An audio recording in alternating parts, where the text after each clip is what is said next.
wakati alikuwa anateremka hiyo mwendo wa saa 12 ndio basi ilimkuta na mbele, ikawa sasa ni head collision ya pikipiki na hii gari ya KBS. Hao jamaa matatu sana sana KBS, City Shuttle, City Hopper hizi kwa wanaendesha magari very reckless sana.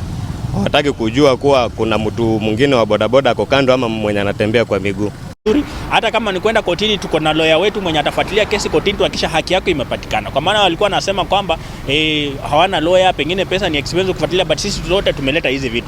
But kile kisanga ambacho kimetendeka pale ni kisanga ambacho sisi tunakemea kabisa kama wana bodaboda Kenya hii.